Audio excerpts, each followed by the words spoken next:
Are you ready to see this as the start of every gaming session for the next month or two? This is the title screen of a game. You can usually tell because, it's on your screen. It has the title of the game on it. Crazy, isn't it? And the title screen is important. It's going to be your first impression of the game you're about to play. Unless you're one of those fancy newer games that ignores title screen conventions and drops you into some cinematic cutscene.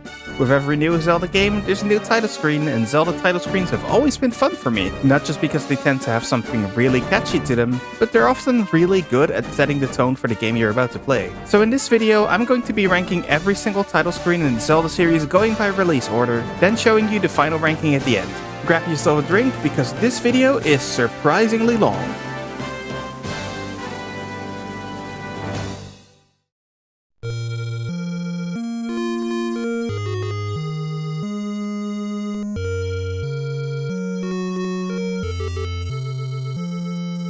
The one to start this video and the one to start it all has to be the first Zelda game. While not quite so impressive in this day and age, I think this title screen does one thing very well, that is set the tone for the game you're about to play. Unlike the Zelda we've known and come to love over the years after this game, this one in particular just utilizes the title screen to tell you the story in a short, broken English rendition of itself. It tells you just enough for you to have a reason to quest, and the backing track still sounds surprisingly good, even in the current year of 2024. An incredibly strong title screen to start the series with.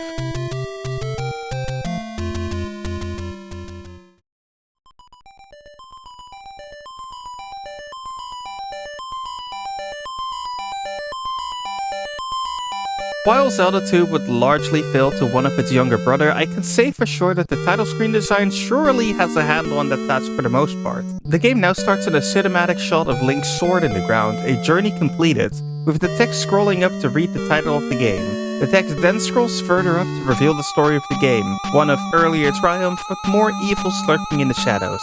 It reminds me of a Star Wars opening crawl, combined with the music which is, for the most part, stellar. It succeeds in setting the tone appropriately and does away with a lot of the meaningless filler information. Although as a game it's often considered to be worse, I'd argue the title screen for this game is actually better than the first game, going over Zelda 1.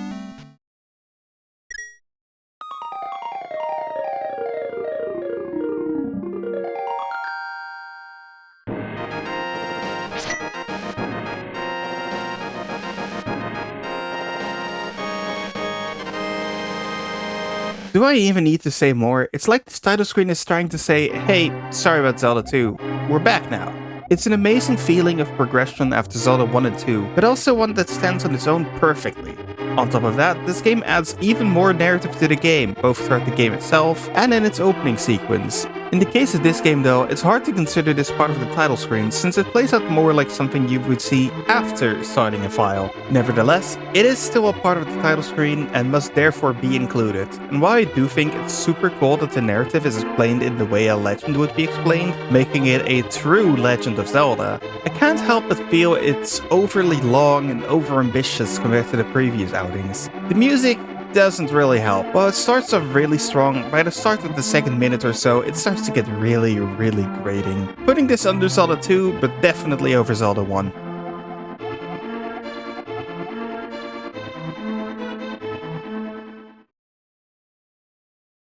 As the first handheld Zelda, this game was amazing, like having a console Zelda right in your pocket. Its title screen, however, leaves a bit to be desired. The first Zelda to go for a cutscene into title screen format, this game, like Link to the Past, uses its opening scene to convey the story leading into the game. But I am left feeling like this should have been a part of what happens after you start a file. As it is, the opening scene is annoying to skip through every single time you open a game, although it makes a good first impression like every title screen before it. The music is as good as it ever is, which is impressive coming from the Game Boy, but it's not enough to save it from being my least favorite so far. Begrudgingly, because I do love this game, it's going to the bottom of the list for now.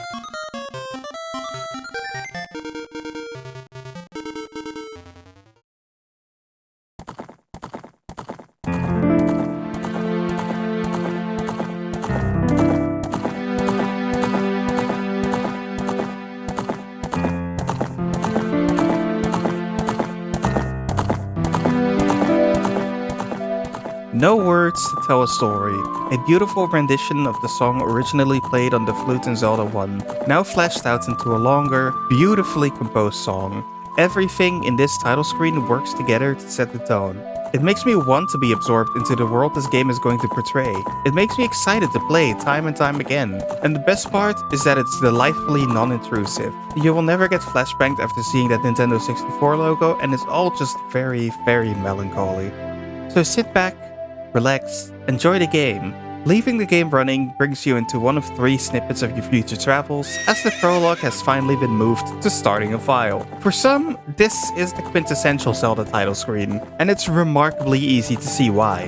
As a title screen, compared to the ones we've seen so far, this one is leagues above the rest in its ability to set tone, and fulfilling it in a short but sweet manner that plays out just as well if you let it run for a while. If I had but one criticism, I personally find the selection of cutscenes after the title screen a bit lacking, but with that as my only criticism, and a minor one at that, you probably won't fault me for putting this at the top of the list so far. As a game that shares a lot of its DNA with Ocarina of Time, I think it was fair to assume we'd get a similar title screen to it, and by all accounts, it delivered, albeit in a different way. Where Ocarina of Time is remarkably consistent all throughout in tone, Majora's Mask aims to disturb you with what is effectively the first Zelda jump scare thanks to Majora's Mask coming at you with his signature growl. Then subsequently shifts to an air of mystery as the happy mask salesman and the mask share a short scene together, hinting at a connection. It then shifts to one of 2 opening movies, one focused on Clocktown and one focused on the other inhabitants of the land of Termina. A comforting melody, a rendition of the Clocktown theme, plays to accompany Link just going about his day, enjoying his time as an explorer of new lands. It almost helps you forget how the game opened in a way. You see so many inhabitants just go about their day. And most importantly, despite numerous camera pans upwards into the sky, you almost never see the moon. A dark, ominously lighted pan upwards to the clock tower to reveal the Skull Kid wearing Majora's Mask staring at the moon, which at this point in time is this close and ready to crash into the earth, annihilating all life. A frankly insane level of care was put into this title screen alongside Ocarina of Times. It's the type of title screen I'll have on my side monitor, just enjoying how absolutely wonderfully it was crafted. But all of that is thrown out the window when you remember it's a title screen. And while it is absolutely stellar in everything it does and sets out to do, all these things are far, far too slow to get going. It takes almost half a minute to get into the meat and potatoes of this one, and if you're just mashing to get through to get into the game, your title screen is effectively a black screen with a logo, which is less than the NES game gets. I appreciate not having much forced wait time on this one, but it is admittedly a bit low energy to get you into the game. So while I genuinely believe that as a video to watch, this is easily the best title screen in The Legend of Zelda, as an actual functioning title screen, I'm sorry to say this to my favorite Zelda game, but it's going under Zelda 1. It really needs the entire thing to work its magic. And I don't think asking the player to wait 3 minutes for the title screen to play out, especially with such a slow start to it, is reasonable. At least it doesn't flashbang me with a wide skip cutscene screen like Link's Awakening does. What's that? I'm rolling these 2 games into one for yet another video? Well, they're basically the same title screen. As is customary by this point, the title screen starts with an opening, in this case, one of Link riding his horse. Potentially inspired by the now iconic Ocarina of Time opening, Link then finds a temple and is whisked away by the Triforce to another land, leading to the events of the game. In many, many ways, this title screen is just like the Link's Awakening one. A bit more annoying than necessary to skip through, and a very, very similar approach to it, with the title screen being effectively the first cutscene. Artwork has been drastically improved since then though, and it looks beautiful. Artwork's so nice, they used it twice. However, the faults are the same as Link's Awakenings, and as a title screen, it's just not as good as many of its competitors as a result. When will these games learn to do the same thing Link to the Past did and put the prologue cutscene second to the actual title screen, especially when it's not even integral to understanding the game? Going over Link's Awakening, which brings me to half a game? How did I go from rating 2 games at once to rating only half of one? Well then. Zelda 4 Swords starts with Zelda setting the stage by telling the legend of the Four Sword. Disaster ensues. Hey, you wanna know what this reminds me of? That's right, it's the same thing as the other handheld games, only this time with text that you can't advance.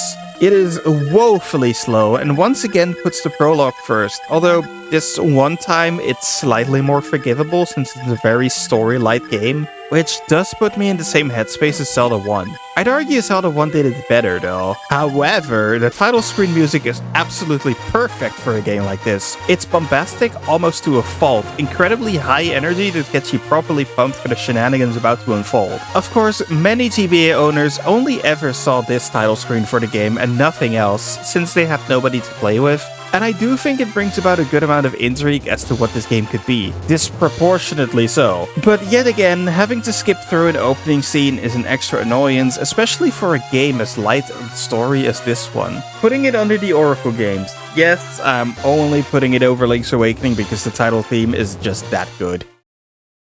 Okay, this one isn't technically a title screen and more of a game selection screen, but I would be remiss not to include this one. The both of these are basically the same, a very simple game select screen with wonderful artwork, and a very well composed rendition of the Hyrule Field theme that moves into the main theme of The Legend of Zelda, and finally ends on a rendition of the Link to the Past title theme. Although that last part only actually happens in the Ocarina of Time version of the disc. Very simple, high energy that gets you in the mood to play a Zelda game specifically. I'd rank this quite high if it was a title screen, but unfortunately it's not. Yeah, these were good.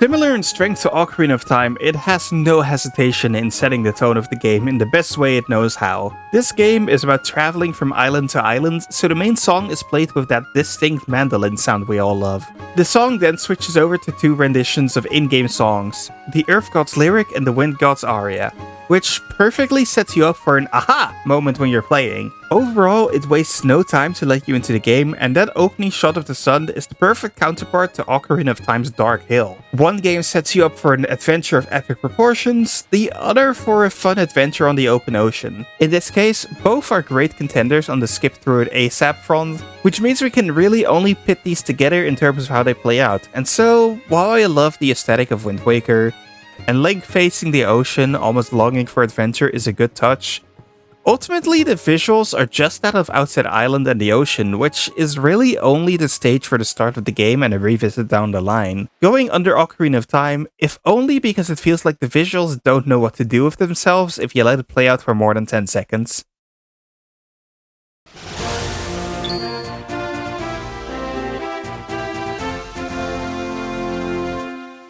The Minish Cap, while not as iconic as Link to the Past, is one I respect heavily for not falling into the trapping of trying to dump a bunch of lore before you get to the title screen, like so many of its contemporaries try to do. However, after you hear the opening melody, that's it. That's the entire title screen. Even when you're trying to skip through it, you're likely to see the entire thing, which is honestly pretty neat. It's just not a great tone setter, but as a title screen, it more than gets the job done. Not only that, but it's just so snappy as a result. Still going under Link to the Past.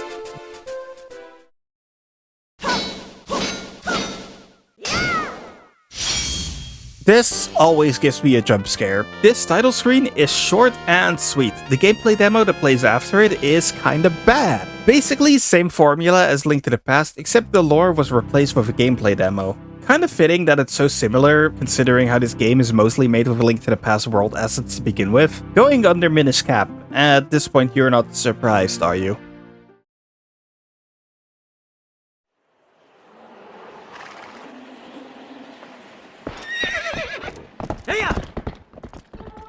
So I've given Twilight Princess a lot of praise in my last video, and I am not afraid to stop here. Twilight Princess in this case is the Link to the Past to Ocarina of Time Zelda 1. It is absolutely meant to be the same thing, except on a grander scale. And it shows. It's got a very similar setup, and like before, the music is once again top of the line, with the main theme of the series being chanted as the backing track, with more instrumentals coming in through the addition of Midna's theme. However, there is a part where this doesn't work very well. Twilight Princess's Hyrule Field is not close to being varied enough, and the amount of locales shown all kind of blend in.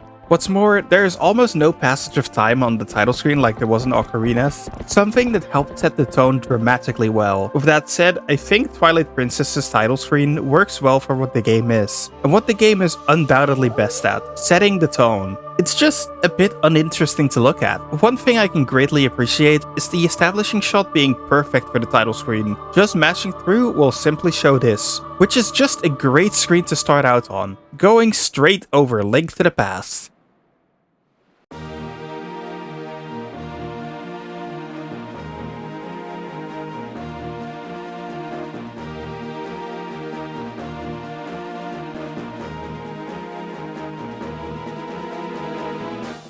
The Phantom Hourglass's title screen is misleading in a way, as it shows Link on the Tetra Pirate ship rather than linebacks. But that's okay, it's a very simple title screen in the same vein of Wind Waker's. A focus on the ocean, and mostly focused on an area you mostly spend time in the first section of the game. Going over Minish Cap, it's just not that interesting. Spirit Tracks once again uses the same formula as Wind Waker's and Phantom Hourglasses, but does better in an important way. It actually shows the terrain Link uses throughout the game and Zelda's spirit. It's an actual representation of what the game will look like after you play it for more than an hour! Going over Wind Waker's.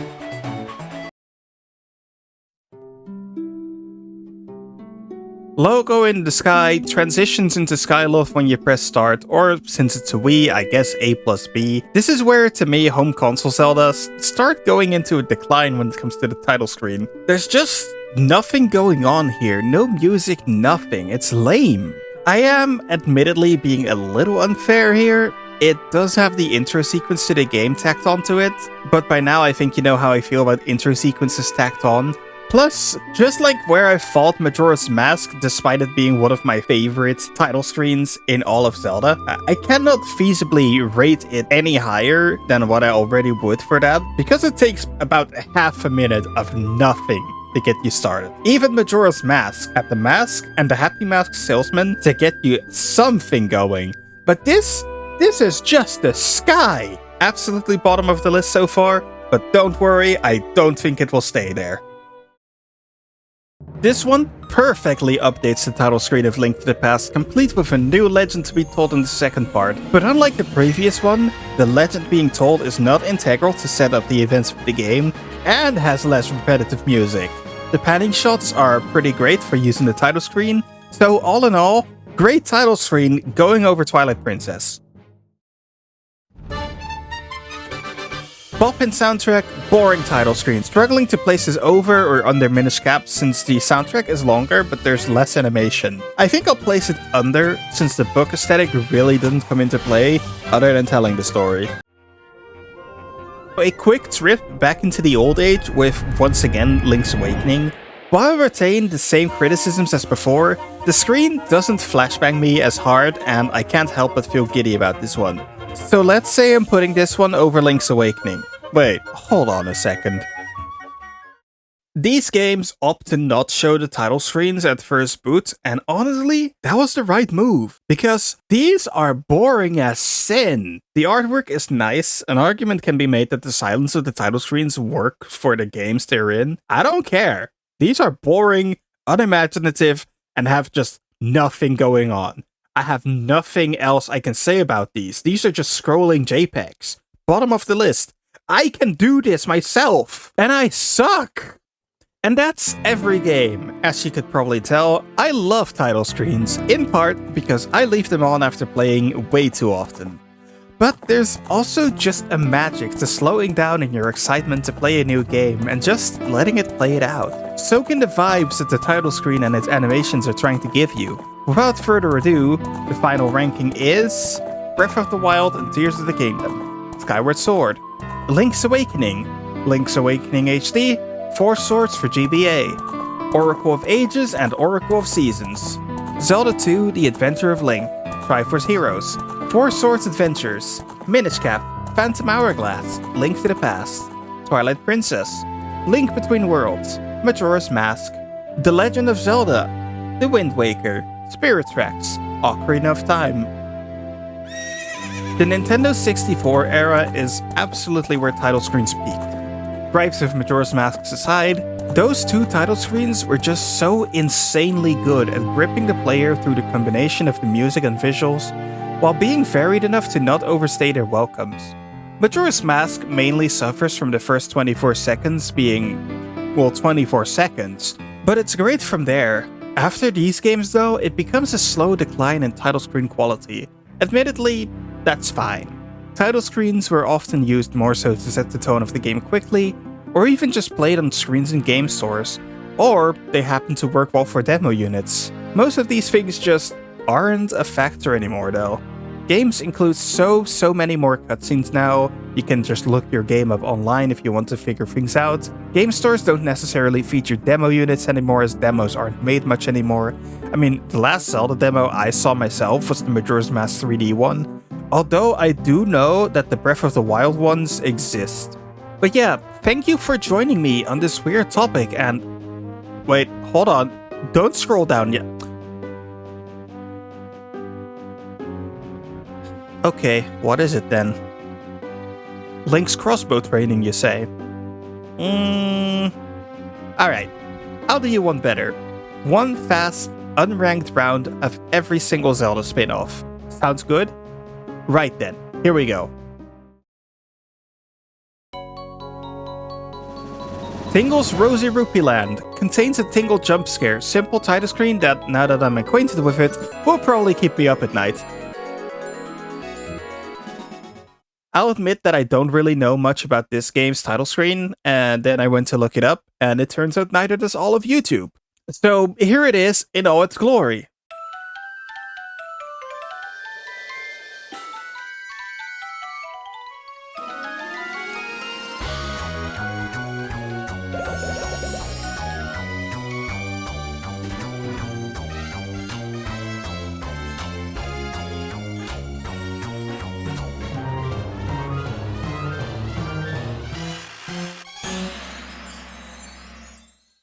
Disgusting.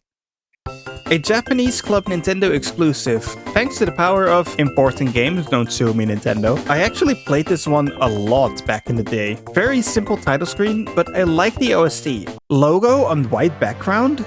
On the Wii? I've never seen that before. Wait a damn second! That sure is a Twilight Princess still image. Next please.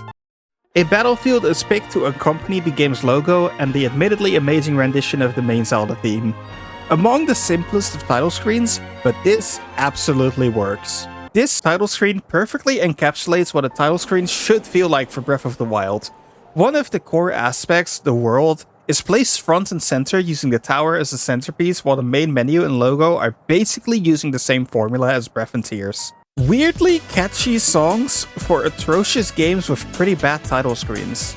Still, not the worst I've seen? That probably goes to the next one.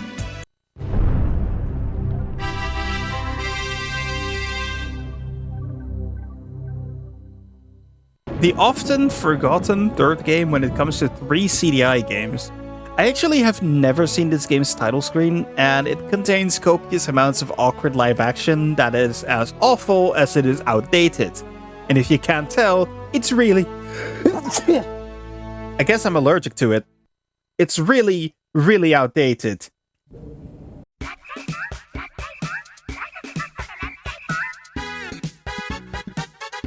But Eon, you might say, that's not a video game! Well, you're right, it isn't. But when you think about it, isn't the title sequence just the TV version of a title screen?